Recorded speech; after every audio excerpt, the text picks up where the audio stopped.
നല്ല കോച്ചാണ്. ട്രെയിനിങ് കൊണ്ട് ഞങ്ങളുടെ സ്റ്റാൻഡേർഡ് നന്നായിട്ടുണ്ട്. പക്ഷേ ഞങ്ങളൊക്കെ പെൺകുട്ടികളല്ലേ ബാബു. എന്താ?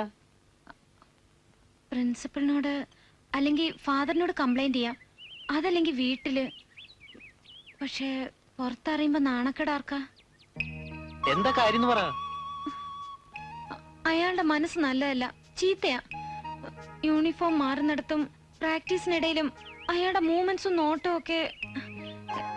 കർത്താവെ, എങ്ങനെയാ ഞങ്ങളത് പറയാ? വഷളൻ. ആ തെണ്ടി എന്താ കരുതിയത്?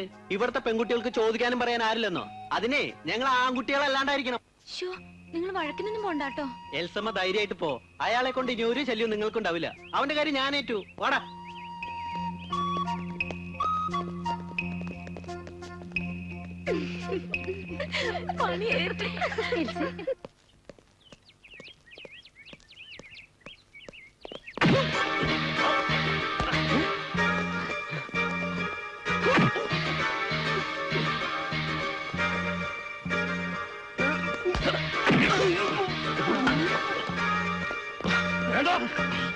ഒപ്പത്തിനൊപ്പം കൂടൂല.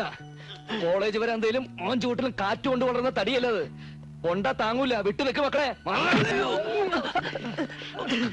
പറടാ, ആരാ നിങ്ങളെ പറഞ്ഞത്? പറടാ. എൽസമ്മയോട് മറ്റും പ്രാക്ടീസ് സമയത്ത് എന്തിനാ സാർ വൃത്തികേടായി പെരുമാറിയത്? വൃത്തികേടായിട്ട് പെരുമാറിയെന്നോ?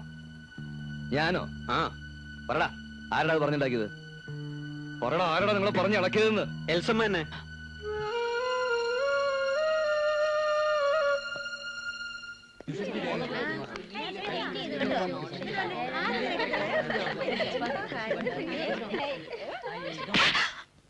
കൊണ്ടത് എന്തിനാണെന്ന് നിനക്കും തല്ലിയത് എന്തിനാണെന്ന് എനിക്ക് നന്നായിട്ടറിയാം.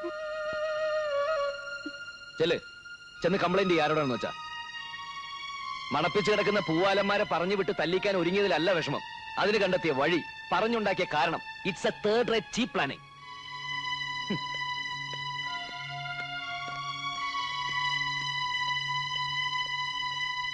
കുട്ടികളുടെ നന്മ ഉദ്ദേശിച്ചാണ് പുറമേ നിന്നൊരു കോച്ചിനെ ഇങ്ങോട്ട് വിളിച്ചു വരുത്തിയത്. അതിങ്ങനെയൊക്കെ ആയിത്തീരുമെന്ന്.